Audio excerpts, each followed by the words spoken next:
اعوذ باللہ من الشیطان الرجیم بسم اللہ الرحمن الرحیم. خواتین و حضرات السلام علیکم ورحمۃ اللہ وبرکاتہ و مغفرتہ. پروگرام احکام شریعت اور فقہ حنفی سے متعلقہ مسائل کے ساتھ ایک دفعہ پھر آپ کی خدمت میں حاضری کا شرف حاصل ہے. کچھ آفر کویسچن ہے، پہلے وہ لے لیتے ہیں. کسی نے پوچھا کہ اگر بچہ 14 سال کا ہو اور کافروں کی اولاد میں سے ہو اور مر جائے تو کیا اس کا حساب و کتاب ہوگا اور کیا وہ جنت میں جائے گا؟ اسی طرح اگر مسلمان کا بچہ ہو تو کیا اس کا حساب ہوگا، وہ جنت میں جائے گا؟ دیکھیں، سب سے پہلے تو ایک بات سمجھ لیجئے کہ بلوغت کی جو عمر ہوتی ہے بالغ ہونے کی، یہ اسلامی پوائنٹ آف ویو سے لڑکے میں 12 سے 15 سال کے درمیان ہے. یعنی 12 سال کے بعد اگر اس کو احتلام ہو جاتا ہے یا شادی کر لی اور اس کی زوجہ بالفرض پیگننٹ ہو جاتی ہیں تو وہ لڑکا بالغ کہلائے گا. لیکن اگر 15 سال تک ایسا کچھ بھی نہیں ہوا تو 15 سال کے بعد بلوغت کا حکم دے دیا جائے گا کہ بالغ ہو گیا. اور بچی میں یہ عمر 9 سے 15 سال کے درمیان ہے. یعنی بلوغت کا جو پیریڈ ایک بنتا ہے کہ اس میں کوئی علامت نظر آئے اور ہم بالغ قرار دے دیں، وہ 9 سے 15 سال. اور لڑکی کے لیے جیسے اس کو حیض آ جائے یا رات میں احتلام ہو جائے یا اس کا نکاح کر دیا گیا اور وہ پیگننٹ ہو گئی تو یہ علامات ہیں کہ وہ بالغہ ہو چکی ہے. تو وہ تو پھر 13ویں سال میں ہو، 14ویں سال میں ہو، 12ویں سال میں ہو، بالغہ ہو گئی. لیکن اگر ایسا کچھ بھی نہیں ہے تو 15 سال کے بعد لڑکی بھی بالغہ ہوگی. اب جواب یہ ہے کہ فرض کر لیں کہ کافر کا بچہ ہے اور وہ 14 سال کا ہو گیا اور فرض کر لیں بالغ ہو چکا ہے وہ، تو پھر وہ شرعی احکام کا مکمل طور پہ مکلف ہے. اب اگر اس نے اسلام قبول نہیں کیا اور مر گیا تو پھر وہ بخشا نہیں جائے گا، اس کا حساب و کتاب ہوگا اور وہ جہنم میں جائے گا اور ہمیشہ ہمیشہ جہنم میں رہے گا. چاہے 14th ایئر آپ کہیں تو بہت چھوٹی سی عمر ہوتی ہے، اس میں تو عمومی طور پہ بچوں کو شعور نہیں ہوتا، لیکن بہرحال ہماری شریعت نے بالغ کو مکلف بنا دیا ہے. لہٰذا ضرور اس کو آج کل انٹرنیٹ پہ آج تو بہت ہی زیادہ ہے ہدایت کا حصول، بہرحال وہ قابل گرفت ہے. اور فرض کر لیں کہ اگر وہ ابھی نابالغ ہی تھا، ابھی اس کو ایسی کوئی علامت ظاہر نہیں ہوئی، تو اس میں پھر علماء کا اختلاف ہے. حدیثیں دونوں طرف ہیں. بعض حدیثیں کہتی ہیں کہ وہ جہنم میں جائیں گے، بعض حدیثیں کہتی ہیں وہ جنت میں جائیں گے. بعض حدیثوں میں ایسا بھی ہے، بعض مطلب یہ کہ ایک رائے یہ بھی ہے کہ ان کو نہ جنت میں ڈالیں گے نہ جہنم میں، بلکہ ان کو ایک جنت اور جہنم کے درمیان ایک مقام ہے، وہاں رکھا جائے گا. واللہ اعلم بالصواب. اور مسلمانوں کا بچہ چاہے وہ بالغ ہو چاہے نابالغ، اگر وہ فرض کر لیں کہ نابالغ تھا، 14 سال تک بالغ نہیں ہوا، پھر تو کوئی حساب و کتاب نہیں اور انشاءاللہ جنت میں جائے گا. اور فرض کر لیں کہ 14ویں سال تک وہ بالغ ہو چکا تھا، انتقال ہوا، تو اب اگر اس سے خدا نخواستہ گناہ ہوئے تھے تو بہرحال اللہ تعالیٰ چاہے تو اس سے حساب لے اور چاہے تو نہ لے. ویسے بہت چھوٹی سی عمر ہوتی ہے، یہ تو دعاؤں سے اور ایصال ثواب سے بھی امید ہے کہ اس کے گناہ بخشے جائیں گے، لیکن بہرحال یہ جنت میں ضرور جائے گا. ایک یہ کہتے ہیں کہ اگر کسی نے ویسے ہی بول دیا ہو کہ وہ مسلمان نہیں ہے تو کیا حکم ہوگا اور اب اسے کیا کرنا ہوگا؟ دیکھیں، جب مسلمان اپنے بارے میں مسلمان ہونے کا انکار کر دے، وہ اسلام کا انکار کر دے تو وہ کافر ہو جائے گا، چاہے مذاق میں کہے، چاہے جھوٹ کہے، چاہے ویسے ہی مطلب یہ کہ نہ مذاق تھا نہ ویسے ہی اس نے کہہ دیا. بہرحال ہمارا مذہب اسلام ایک عاقل بالغ مسلمان کے اقرار کو اہمیت دیتا ہے. تو اگر وہ اسلام سے خارج ہونے کا کہے گا تو وہ غیر مسلم ہو گیا. اب اسے اللہ کی بارگاہ میں توبہ کرنی ہوگی، تجدید ایمان کرے گا، اور اگر وہ شادی شدہ ہے تو تجدید نکاح کرنا بھی لازم ہے. اس سے معلوم ہوا کہ جو دوست آپس میں مل کے بیٹھتے ہیں، ہمارے بچوں کو دین کی ABC آتی نہیں، نہ والدین ان کو سکھاتے ہیں، خصوصاً کفریات کے بارے میں اور شرک کے بارے میں. کفر ہے، بدعت ہے، کوئی بچوں کو نہیں پتہ، اور وہ بیٹھ کے آپس میں مذاق کر رہے ہوتے ہیں اور اس قسم کے معاملات ہوتے ہیں. اور ہو سکتا ہے کہ خدا نخواستہ کوئی بچہ دائرہ اسلام سے خارج ہو جائے. اس لیے میں پیرنٹس سے گزارش کرتا ہوں کہ آپ خود بھی عقائد کا علم سیکھیں اور اپنے بچوں کو بھی خاص طور پر عقیدے کا علم سکھائیں. میرے یہاں پہ کہنے کا مراد ہے عقائد اسلام، ٹھیک ہے نا؟ اللہ تعالیٰ کی ذات، صفات، آسمانی کتابیں، نبوت، رسالت، نبی، رسول، جنت، دوزخ، جن، فرشتے، تقدیر، آخرت، کفر ہے، شرک ہے، بدعت ہے، ارتداد ہے، ان کے بارے میں ضروری معلومات کا ہونا بہت ہی ضروری ہے. ورنہ آج کل ہمارے بچے سوشل میڈیا پہ جا رہے ہیں، ایسے ایسے گانے ہیں جن میں کفریات ہیں. تو یہ نہیں ہے کہ ہماری جہالت کی وجہ سے شریعت بدل جائے، بلکہ ہمیں اپنے آپ کو شریعت کے سانچے میں ڈھالنا ہوگا. اس لیے اپنے بچوں کو علوم دینیہ ضرور سکھائیے. یہ کہتے ہیں کہ اگر میت کو قبر میں اتار کر کفن کے بند نہ کھولے جائیں تو کیا حکم ہے اگر میت عورت کی ہو خاص طور پر؟ دیکھیں، چاہے عورت کی ہو چاہے مرد کی، حکم شرعی ہوتا ہے کہ جو بیچ میں کا آپ نے بند باندھا اسے تھوڑا ڈھیلا کر دیجئے، اس طرح کے اگر مردہ بیٹھتا ہے تو اس کو اذیت نہ ہو. پیروں کے کھول دیں اور اس طرح، اور ناک اور منہ کی روئی نکال دینی چاہیے، ویسے تو رکھنی بھی ضروری نہیں ہے لیکن بہرحال رکھی ہے تو اس کو نکال دیں، اس طرح کرنا چاہیے۔ لیکن اگر نہیں کیا تو ایسا نہیں ہے کہ کوئی اس میں مردے کو نقصان ہوگا، کوئی اس کو عذاب شروع ہو جائے گا یا وہ تکلیف میں، وہ آخرت کے معاملات ہیں۔ مردے نے اٹھ کر بیٹھنا ہے، حدیث یہ کہتی ہے کہ مردہ اٹھ کر بیٹھتا ہے جب منکر نکیر آتے ہیں اور ان کے سوالات کے وہ جوابات دیتا ہے، تو جب وہ اٹھیں گے تو پھر اللہ تعالیٰ اس گروہوں کو کھولنے کا اہتمام اور انتظام بھی فرما دے گا، لیکن از خود کر دیں تو زیادہ بہتر ہے۔ یہ کہتے ہیں کہ اگر کوئی شال ایسی ہے یا چادر وغیرہ ہے جس پر اردو یا انگلش کے حروف لکھے ہوئے ہیں، الفابیٹس وغیرہ ہیں، حروف تہجی ہیں، لیکن الگ الگ لکھے ہوئے ہیں جیسے اے بی سی الف ب ت، تو کہتے ہیں اس کو پہننے کا کیا حکم ہے؟ دیکھیں پہن تو سکتے ہیں، یہ شرعاً یہ نہیں کہیں گے کہ ناجائز یا حرام ہے، لیکن افضل اور اولیٰ یہ ہے کہ ایسی جو حروف تہجی ہیں ان کا بھی ادب کرنے کا حکم ہے، کہ کہا جاتا ہے کہ ایک آسمانی کتاب ایسی بھی تھی یعنی صحیفہ جس میں حروف تہجی تھے، یعنی وہ اللہ تعالیٰ نے کہ ایک مخصوص کوئی ایسی زبان تھی کہ جس میں صرف حروف تہجی کو نازل فرمایا تھا، تو اس لیے اس میں احتیاط کرنی چاہیے۔ شال وغیرہ اگر یوز کریں تو اس کو پھر ناپاک جگہ نہ لگائیں، ایسی جگہ جسے بعض اوقات بیٹھ جاتے ہیں، شال دبی ہوتی ہے اس کے اوپر ہم بیٹھ جاتے ہیں، تو الفابیٹس کا بھی احترام کرنے کا حکم ہے، لیکن اگر بے خیالی میں تھوڑا بہت کچھ ہو جاتا ہے تو اللہ تعالیٰ معاف فرمائے گا، تو پہننا منع نہیں ہے، نہ پہننا اچھا ہے۔ ایک یہ کہتے ہیں کہ زید کے گھر میں بہت سے کیڑے آ گئے انہیں، اور وہ پیر سے کچل جاتے ہیں، پتہ نہیں کہاں سے آ گئے ہیں، تو پیلے رنگ کا مواد پیر پہ لگ جاتا ہے، یہ ناپاک ہے یا پاک ہے؟ دیکھیں بلڈ ناپاک ہوتا ہے، یہ جو مواد نکل رہا ہے یقیناً یہ بلڈ نہیں ہے، ہو سکتا ہے بلڈ کی بدلی ہوئی شکل ہو، لیکن بہرحال ان میں بہتا خون نہیں ہوتا ایسے کیڑوں کے اندر، تو یہ بلڈ نہیں ہے، اور بلڈ نہیں ہے تو ناپاک نہیں ہے، ان کو صاف تو کر لینا چاہیے، لیکن اس کا وہ حکم نہیں ہوگا جو خون کا حکم ہوتا ہے، تو اس لیے آپ اس میں زیادہ اس میں فکر نہ کریں، اگر لگ جائے تو دھو ضرور لیں، صاف کر لیں۔ پہلے یہی کویسچن لے لیتے ہیں کہ اگر کوئی خاتون حافظہ ہیں تو کیا وہ رمضان میں نماز تراویح اپنے گھر میں باجماعت پڑھا سکتی ہیں کہ نہیں؟ دیکھیں ہمارے فقہ حنفی کے روشنی میں محض عورتوں کی جماعت کو مکروہ تحریمی قرار دیا ہے، دلائل پہ میں نہیں جاتا ہوں، لیکن مکروہ تحریمی یعنی حرام کے نزدیک قرار دیا ہے، اس لیے خواتین کو چاہیے کہ اپنے گھروں میں ہی نماز پڑھیں۔ ہاں اگر اطراف میں جیسے باہر کے کنٹریز کے اندر مساجد کے اندر عورتوں کے لیے تراویح کا یا جمعہ کا یا عیدین کا اہتمام ہے اور وہ باپردہ نکلتی ہیں، محارم کے ساتھ جاتی ہیں، یا مسجد قریب ہے تو چلیں دو چار عورتیں مل کے چلی گئیں، اور وہ مقام ایسا ہے کہ جہاں پر جا کے وہ نماز پڑھتی ہیں کسی نامحرم کی نظر نہیں پڑتی ہے، وہ کیمراز وغیرہ ایسے نہیں لگے ہوئے کہ عورتوں کے چہرے وغیرہ کوئی دیکھے، اور وہاں پہ جانا صرف یہی مقصود ہو کہ نماز ادا کریں گے، جس کی علامت یہ ہے کہ ختم ہو تو بس وہاں سے واپس آ جائیں، یہ نہیں کہ وہاں پہ بیٹھ گئیں اور دنیا کی باتیں سٹارٹ کر لیں، اور راستہ بھی پر امن ہونا چاہیے، یعنی کسی قسم کا کوئی عزت کا مسئلہ نہ ہو، لوٹنے کا مسئلہ نہ ہو، تو ان اگر چیزوں کا خیال رکھ لیا جائے تو پھر اس طرح تو عورتیں مردوں کے پیچھے تو نماز پڑھ سکتی ہیں، لیکن خالصتاً عورتوں کی جماعت ہم منع ہی کرتے ہیں، فقہ حنفی میں منع ہے، اور یہ صرف حافظہ ہیں۔ ہاں اگر ایسا ہوتا کہ کوئی عالمہ خاتون ہوتی، کوئی مفتیہ خاتون ہوتی جو یہ یا اچھی تربیت کرنے والی ہیں، اور وہ یہ سمجھتی ہیں کہ عورتیں اپنے گھروں میں تو نماز پڑھتی نہیں ہیں کیونکہ عورتیں اچھی طرح جانتی ہیں ایک دوسری کو، اگر یہاں پر ہم جماعت کا اہتمام کر لیں اور یہ عورتیں تمام جیسے میں نے قیودات ذکر کی ان کا خیال رکھ کر آئیں، اور وہاں پر تراویح کے بعد ایک مختصر درس قرآن یا درس حدیث رکھا جائے جس میں عورتوں کی اصلاح ہو، ان کو شرعی مسائل سکھائے جائیں، ان کی اخلاقی اور کردار کے لحاظ سے تربیت کی جائے، اور امید ہو کہ عورتیں اس کو قبول بھی کریں گی، پھر اس کی گنجائش نکل سکتی ہے، پھر اس کی اجازت دی جا سکتی ہے۔ یا پھر فرض کر لیں کوئی ایسی خاتون جماعت کرانا شروع ہو گئی ہیں کہ جن کے عقائد مسلمانوں کے عقائد سے متصادم ہیں، صحیح نہیں ہیں، اس میں اگر کوئی یہ اس صورت میں تو یہ حافظہ بھی اگر ہیں اور یہ سمجھتی ہیں کہ میں اگر جماعت قائم کروں گی تو عورتیں وہاں نہیں جائیں گی اور ان کی برین واشنگ نہیں ہوگی، تو پھر وہ قائم کر سکتی ہیں۔ یہ میرا جواب 2-3 دفعہ یوٹیوب پہ آپ سن لیں، تو جہاں شریعت نے کوئی مجبوری ہے وہاں سمجھ لیجیے اجازت دی ہے یا اجازت ہو سکتی ہے، اور جہاں کوئی مجبوری نہیں ہے وہاں پر عورتیں اپنے گھر میں ہی تراویح پڑھیں، یہ سب سے افضل اور اعلیٰ صورت ہے۔ ایک یہ کہا کہ کسی عالم کو جادوگر کہنا کیسا ہے؟ دیکھیں اگر تو فرض کر لیں کہ اس عالم کی ایکٹیویٹیز ایسی ہیں کہ وہ اس طرح کے معاملات میں رہتا ہے کہ مثلا لوگ گھر میں گئے تو ہڈیاں پڑی ہوئی ہیں، کہیں کھوپڑی پڑی ہوئی ہے،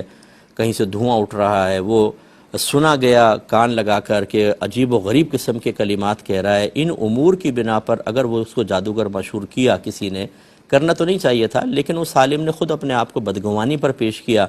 اور ایسے قرائن اختیار کیے کہ خواہ مخواہ انتقال ذہن اس شخص کے بارے میں جادوگر ہونے کا ہو جائے تو پھر اس میں خود وہ شخص قابل گرفت ہوگا۔ اچھا، اگر ایسا نہیں ہے، خواہ مخواہ کا مطلب یہ کہ جیسے کوئی عالم دین ہے، کوئی بچہ ان کے پاس جانا شروع ہوا، کچھ عرصے بعد ماں باپ سے متنفر ہو گیا، یا شوہر گیا تو بیوی سے متنفر ہو گیا، بیوی نے کہا تو عالم جادوگر ہے، میرا شوہر گیا، جب سے شوہر جانا شروع ہوا ہے ہمارے گھر میں مسائل ہو گئے، یہ بدگمانی بالکل ٹھیک نہیں ہے۔ اپنے شوہر کو قابو میں کریں اور اپنے شوہر کی اصلاح کرنی چاہیے، بچوں کی اصلاح کریں، عالم کو جادوگر کہنا اس صورت میں صحیح نہیں ہے۔ ایک مختصر بریک لیں گے انشاءاللہ، اس جواب کو کمپلیٹ کریں گے بریک کے بعد۔ بسم اللہ الرحمن الرحیم۔ تو پہلی صورت میں جیسے ہم نے بتایا کہ وہ خود عالم نے اپنے آپ کو بدگمانی پر پیش کیا،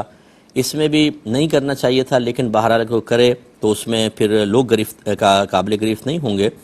اور دوسری صورت میں محض بدگمانی ہے کہ جب کوئی عالم دین ایسے حرکتوں میں ملوث نہیں ہے تو صرف اپنی دانست میں ناموافق حالات دیکھ کر کسی پہ ایسا الزام لگا دینا،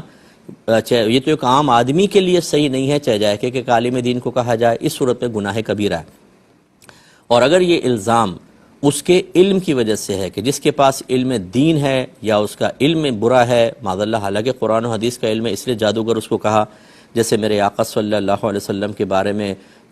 کفار نے اس طرح کے غلیظ کلمات کہے، تو پھر یہ تو دائرہ اسلام سے آدمی خارج ہو جائے گا، کیونکہ اب عالم کے نہیں، علم کی توہین مقصود ہو گئی، اور علم کی توہین بظاہر شیطان نے بھی کی تھی، اور اللہ نے فرمایا ابا واستکبر وکان من الکافرین، اس نے آدم کی علمی عظمت کو نہ مانتے ہوئے سجدے سے انکار کیا، تکبر کیا، اور تکبر کیا، انکار کیا اور کفر کرنے والوں میں سے ہو گیا۔ تو یہ کفر تک پہنچا دینے والا عمل ہے، پھر تو توبہ کرنی چاہیے۔ ایک ہی کہتے ہیں کہ کسی عورت کے شوہر نے اس کو 3 طلاقیں دیں، پھر اس نے حلالہ کی نیت سے کسی شخص سے نکاح کیا، پھر اس نے بھی اس کو طلاق دی، اس کی عدت گزار رہی تھی کہ ان دونوں میں دوبارہ ریلیشن ہو گیا اور یہ اس شخص سے پیگننٹ ہو گئی، تو کیا حکم شرع ہوگا؟ دیکھیں، حلالہ تو کمپلیٹ ہو گیا، یقینی سی بات ہے کہ جب عدت شروع ہو گئی تھی تو وہ اس کے نکاح سے نکل گئی۔ ایسی صورت میں اگر اس نے جسمانی تعلق قائم کیا تو اس کو وطی بالشبہ کہتے ہیں، وہ گناہگار ہوئے۔ بہرحال اب جو حمل ٹھہرا ہے وہ ناجائز ہے بچہ، اور اب ہوگا یہ کہ یہ عورت اس کی جو پہلے عدت چل رہی تھی سمجھ لیجئے وہ کنورٹ ہو جائے گی حمل والی عدت کے اندر، پہلے بچہ پیدا ہوگا، پھر اس کی عدت ختم ہوگی، اس کے بعد پھر یہ پہلے شوہر سے نکاح کر سکتی ہے، اور انہیں اللہ تعالیٰ کی بارگاہ میں کامل توبہ کرنی ہوگی۔ اسی لیے جو کہا جاتا ہے کہ جی مطلقہ عورت اپنے شوہر کے گھر میں عدت گزارے، یہ اس صورت میں ہے کہ جب دونوں اس طرح کے قریب ہونے سے محفوظ ہوں۔ اگر عورت کو شبہ ہو، خطرہ ہو کہ خدا نخواستہ ریلیشن قائم ہو جائے گا تو پھر اس کو کسی اور جگہ عدت گزارنی چاہیے۔ ایک کویسچن یہ کیا تھا کہ یہ naan P T A mobile جو ہیں، یعنی ہوتا یہ ہے کہ باہر سے جو موبائل آتے ہیں تو آپ کو باقاعدہ ٹیکس پے کرنا پڑتا ہے، پھر ان کا لاک اوپن ہو جاتا ہے، گویا کہ آپ اس کو لیگلی یوز کر سکتے ہیں۔ اور ہمارے پاکستانی ٹیلنٹ کی تو کوئی دنیا میں قدر، مطلب کوئی اس کا اعتراف کرتے ہیں باہر والے بھی کہ جتنا ٹیلنٹ پاکستان میں موجود ہے شاید کہیں نہیں ہے، لیکن اس کو تخریب کاری میں ہمارے لوگ زیادہ یوز کر رہے ہوتے ہیں، تو یہ لاک وقت توڑ کے اور اس کو استعمال کر رہے ہوتے ہیں۔ تو یہ پوچھا کہ ایسے پھر جو انلیگل طریقے سے اس موبائل کو کھول کر خریدنا اور پھر اس کا استعمال کرنا کیسا ہے؟ دیکھیں، شرعاً تو ٹھیک نہیں ہے، کیونکہ ہماری گورنمنٹ بہرحال جو گورنمنٹ ٹیکس لگاتی ہے اس کو پے کرنا چاہیے، تو اس صورت میں ذرا احتیاط ہی کریں۔ جو انلیگل طریقے سے کوئی چیز آپ کے ہاتھ میں آتی ہے، چاہے آپ کے گرفت کے امکانات نہ ہوں، ہمارا مشورہ تو یہ ہوگا کہ اس کو آپ نہ خریدیں، نہ یوز کریں جب تک کہ آپ پے نہ کر لیں، انہیں ٹیکس جب تک آپ نہ دے دیں۔ یہ کہتے ہیں بعض اوقات یہ آئل کے ٹرک الٹ جاتے ہیں تو لوگ وہ تیل کو جمع کرنا شروع کر دیتے ہیں، اب ان کو منع کریں تو کہتے ہیں بھائی ہم تو ضائع ہونے سے بچا رہے ہیں، تو ضائع ہو جائے گا، کیا حکم شرع ہوگا؟ دیکھیں، مسئلہ یہ ہوتا ہے کہ یہ آئل جو ہوتا ہے نا، یہ جو ٹرک وغیرہ گرتے ہیں یہ سب انشورڈ ہوتے ہیں، اور اگر واقعی ثابت ہو جائے کہ ٹرک والے کا قصور نہیں تھا تو غالباً پھر ان کو انشورنس کمپنی سے پیسے ملتے ہیں، اسی لیے پھر وہ ٹرک اگر الٹ بھی جاتا ہے تو وہ لوگ اپنے اس تیل کی کیئر نہیں کرتے ہیں، اور یہ بات تو صحیح ہے کہ وہ تیل آہستہ آہستہ زمین میں جذب ہو کے ختم ہو جائے گا اور بیکار ہو جائے گا۔ گویا کہ اس تیل کی ابھی شرعی حیثیت کہ اگر وہ ٹرک والے اس کو جمع نہیں کر رہے اور چھوڑ دیا ہے، وہ ایسے ہی ہے جیسے ہم اپنے گھر پہ کوئی گھر سے کوئی باہر سامان ڈال دیں اور اجازت دے دیں، جیسے پرانے صوفے ہیں، کوئی الماری، کوئی بھی لے جائے، تو یہ عموماً ٹھیلے والے آپ نے دیکھا اٹھا کے لے جاتے ہیں، ان کو روکتا نہیں ہے۔ ایسی صورت میں کہ جب کہ ٹرک والے منع نہیں کر رہے اور لوگ اٹھا رہے ہیں اور نہیں وہ کچھ کہہ رہے، لے جا سکتے ہیں کہ وہ ایک مطلب ایسے مال کی شرعی حیثیت اس کی بن گئی ہے کہ جس کو چھوڑ دیا گیا ہو، پھینک دیا گیا ہو۔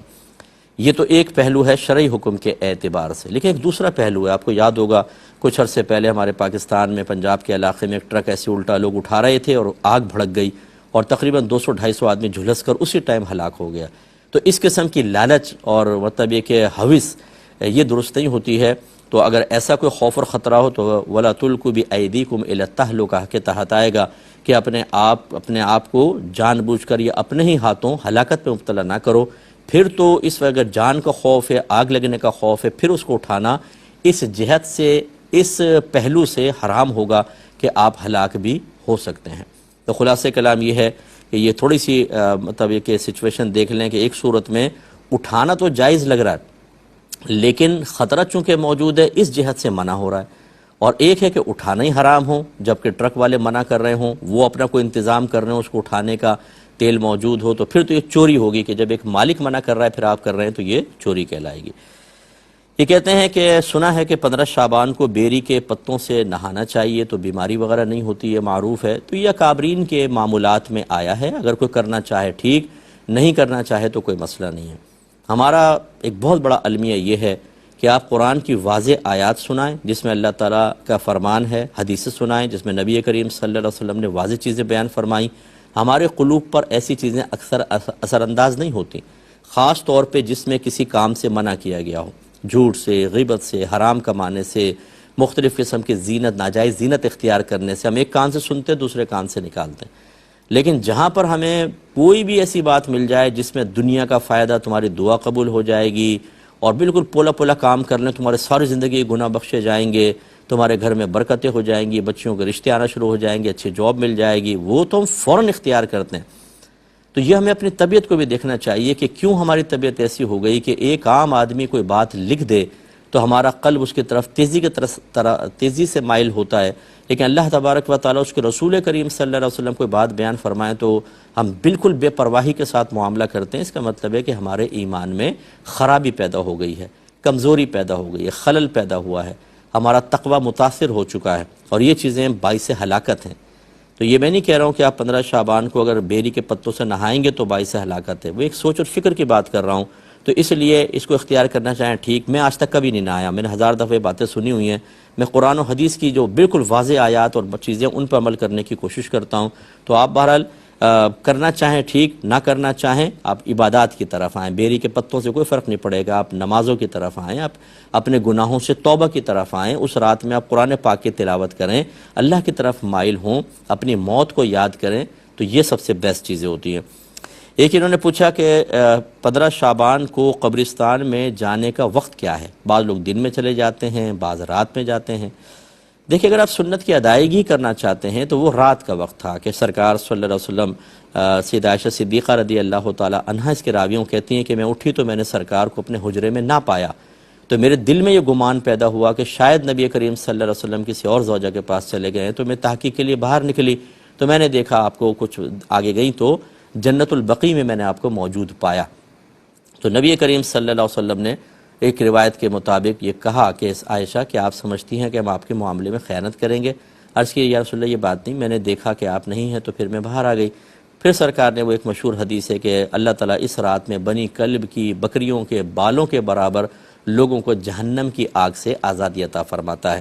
تو یوں اس سے تو یہ ظاہر ہوتا ہے رات میں میرے آقا صلی اللہ علیہ وسلم تشریف لے گئے، اور اس سنت کی ادائیگی کے لیے پھر آپ مغرب کی نماز کے بعد سے لے کر اور سحری کے درمیان تک اس پورے رات میں اگر کسی ٹائم آپ جائیں گے تو انشاءاللہ یہ سنت مستحبہ ادا کرنے کا موقع آپ کو مل سکتا ہے۔ بہرحال دن میں چلے جائیں تو مطلقاً قبرستان جانا بھی سنت ہے، تو وہ سنت کی ادائیگی ہو جائے گی، لیکن خاص شعبان کی 15 شعبان کی رات میں اگر آپ چاہتے ہیں تو سنت کی ادائیگی جس کو میں سنت مستحبہ کہہ رہا ہوں تو پھر رات میں جائیے۔ آپ ایک مختصر بریک لیں گے۔ بسم اللہ الرحمن الرحیم۔ ایک یہ کہتے ہیں کہ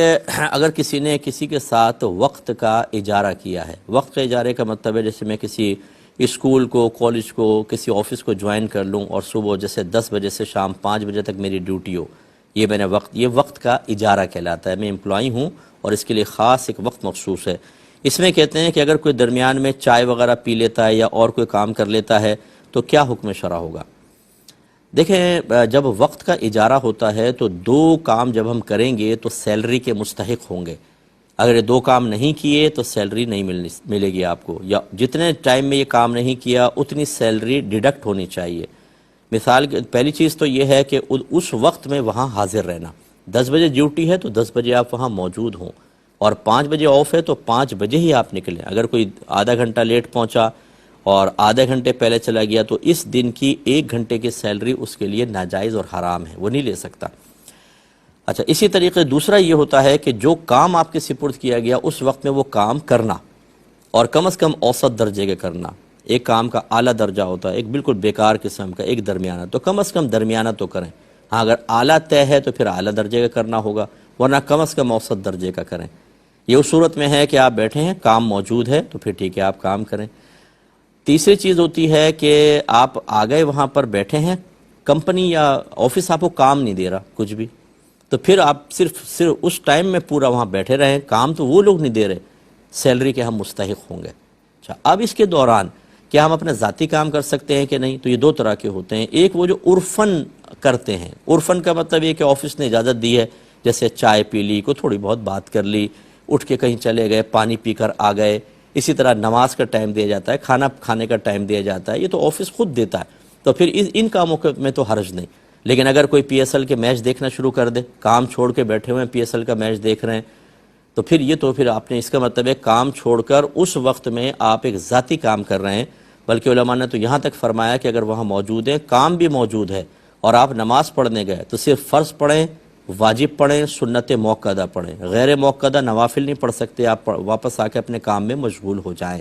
تو یہ اس تفصیل کی روشنی میں ذرا دیکھ لیا جائے کیا معاملہ ہے. اچھا، یہ ہو سکتا ہے کہ آپ آئے، کام ہی نہیں ہے. اب کام نہیں ہے تو وہ آفس میں ٹی وی چل رہا ہے، اس میں پی ایس ایل کا میچ چل رہا ہے، چلیں پھر آپ نے وہ دیکھ لیا، پھر تو مسئلہ نہیں، کیونکہ آپ وہاں حاضر ہیں اور کام آپ ترک نہیں کر رہے اس کی وجہ سے، بلکہ آپ تو ویٹ کر رہے ہیں کام آئے تو میں کام کروں. اس صورت میں پھر اس میں مشغولیت میں کوئی مسئلہ نہیں ہے. ایک یہ کہتی ہیں کہ کوئی ایسا آفس ہے جہاں ہر گھنٹے کا حساب لکھا جاتا ہے. مثلا 5 گھنٹے ڈیوٹی ہے تو 1 گھنٹے میں آپ نے کیا کیا کام کیا، دوسرے گھنٹے میں کیا. تو کہتی ہیں کہ کیا ایسا ہو سکتا ہے کہ 1 گھنٹے میں جیسے ہم زیادہ کام کر لیں اور دوسرے گھنٹے میں ہم اپنے آپ کو ریلیف دے دیں، یا